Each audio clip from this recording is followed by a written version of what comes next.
టపాటపాని gun పట్టుకొని కాల్చబడేలేదని అడుగుతా ఉన్నా ఇదే పెద్ద మనిషి బాలకృష్ణ. ఎవరిదయ్యా గొడ్డలి పార్టీ అని నేను అడుగుతా ఉన్నా అసలు చంద్రబాబు నాయుడు గారిని. అసలు అయ్యా చంద్రబాబు, అసలు ఎవరిదయ్యా గొడ్డలి పార్టీ అని చంద్రబాబుని సీరియస్గా క్వశ్చన్ చేస్తా ఉన్నా. ఎవరిదయ్యా గొడ్డలి పార్టీ? ఎవరిదయ్యా గన్ కల్చర్? ఎవరిదయ్యా హత్యా రాజకీయాలు? ఎవరిది హత్యా రాజకీయాల సంస్కృతి అని అడుగుతా ఉన్నా ఇదే చంద్రబాబు నాయుడు గారిని సూటిగా. మా కుటుంబంలో ముగ్గురు, మా తాతగారు, మా నాన్నగారు, మా చిన్నాన్నగారు, ముగ్గురు బలైపోయారు. మేం బాధితులం.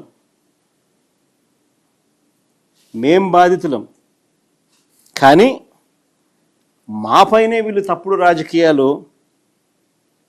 చంద్రబాబు నాయుడు గారు చేయిస్తారు. మా తాతగారు రాజారెడ్డి గారిని చంపింది ఎవరు అడుగుతా ఉన్నా చంద్రబాబు నాయుడు గారిని. టీడీపీ వాళ్ళు కాదా? ఈ ఘటన చంద్రబాబు ముఖ్యమంత్రిగా ఉన్నప్పుడు కాదా జరిగింది అని అడుగుతా ఉన్నా. 1999 అసెంబ్లీ ఎన్నికలకు ఏడాది ముందు 1999 చంద్రబాబు నాయుడు గారు ముఖ్యమంత్రిగా ఉన్నారు. 1999 ఎన్నికలకు ముందు ఏడాది ముందు చంద్రబాబు నాయుడు గారు ముఖ్యమంత్రిగా ఉన్నప్పుడు మా తాతగారిని రాజారెడ్డి గారిని చంపారు. కేవలం నాన్నగారిని రాజశేఖర రెడ్డి గారిని పులివెందులకి కట్టడి చేయాలి అన్న ఒక్క రాజకీయ కోణంతో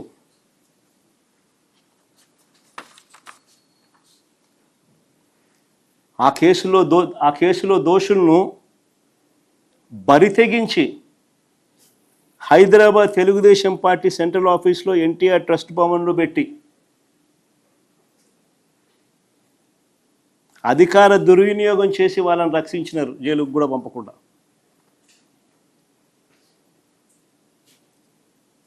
మరి ఇది ఎవరిదయ్యా క్రిమినల్ బ్రెయిన్ చంద్రబాబు గారు అని అడుగుతాను.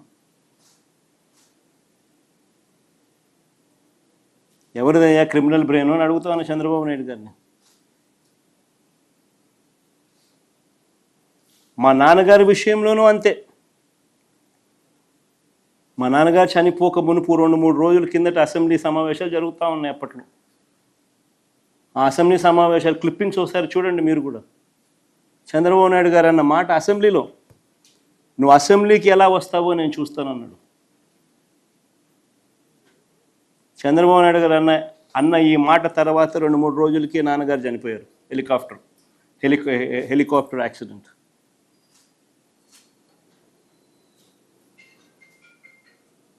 ఇప్పటికీ కూడా దీనికి సంబంధించి నివృత్తి కాని అంశాలు ఎన్నో ఉన్నాయి. ఎవరిదయ్యా చంద్రబాబు క్రిమినల్ బ్రెయిన్ అని అడుగుతా ఉన్నా.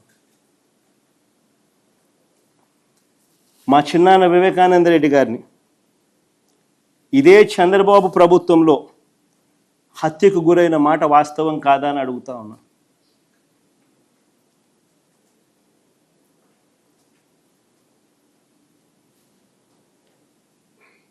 వైసీపీ పార్టీ కోసం, అవినాష్ రెడ్డి కోసం తాను క్యాంపెయిన్ చేస్తూ ఉన్నాడు. జమ్మలమడుగుకు పోయి క్యాంపెయిన్ చేసి వచ్చినాడు.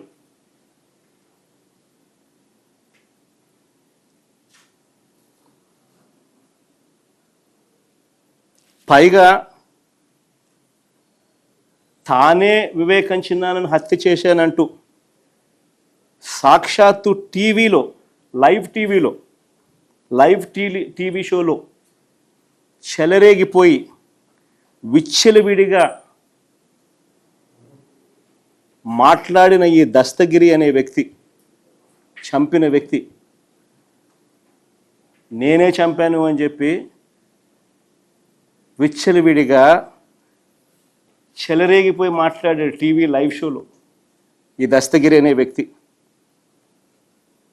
ఇవాళ స్వేచ్ఛగా పోలీసుల వత్తాసుతో దర్జాగా కారులో తిరుగుతూ ఉన్నాడు. జైల్లో ఉండాల్సిన వ్యక్తి దర్జాగా కారులో తిరుగుతూ ఉన్నాడు ఈరోజు.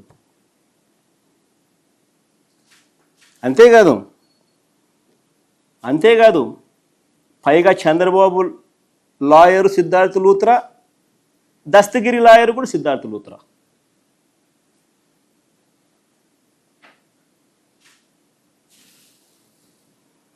మరి ఎవరిదయ్యా చంద్రబాబు క్రిమినల్ బ్రెయిన్ అని అడుగుతా ఉన్నా.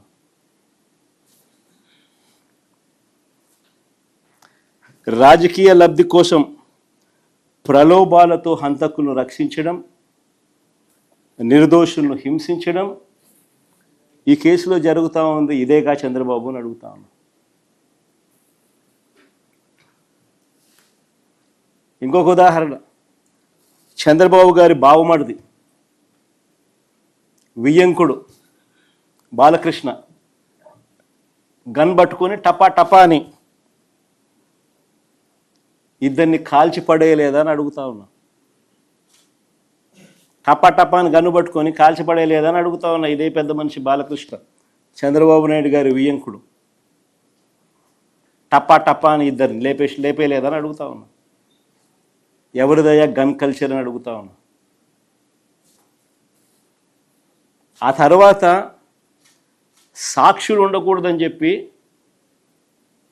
ఆ ఇంట్లో ఉన్న వాచ్మెన్ను, అంటే వాళ్ళ ఇంట్లో ఉన్న వాచ్మెన్ను బండరాయితో మోది చంపారు. వాచ్మెన్ను కొద్ది రోజులకే, ఈ ఇన్సిడెంట్ జరిగిన కొద్ది రోజులకే ఆ ఇంట్లో ఉన్న వాచ్మెన్ను బండరాయితో మోది చంపారు.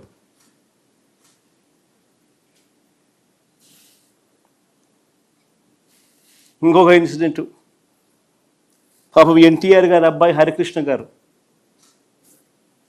యాక్సిడెంట్లో ఆయన చనిపోతే పరామర్శ కోసం అని చెప్పి పోయి చంద్రబాబు నాయుడు గారు పోయి కేటీఆర్తో పొత్తులపై చంద్రబాబు మాట్లాడారు శవాన్ని పెట్టుకొని.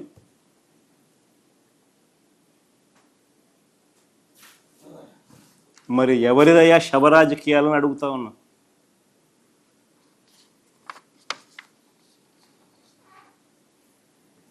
అంతేకాదు సొంత కూతుర్నిచ్చి రాజకీయ జీవితాన్ని ఇచ్చిన సొంత మామ, తండ్రితో సమానమైన ఎన్టీఆర్ గారిని వెన్నుపోటు పొడిచి సీఎం కుర్చీని, ఆయన పార్టీని, ఆయన గుర్తును లాక్కుని ఆయన చనిపోయేట్టుగా చేసింది ఎవరయ్యా చంద్రబాబు అని అడుగుతా ఉన్నా. ఎవరివయ్యా కుట్ర రాజకీయాలు అని అడుగుతా ఉన్నా.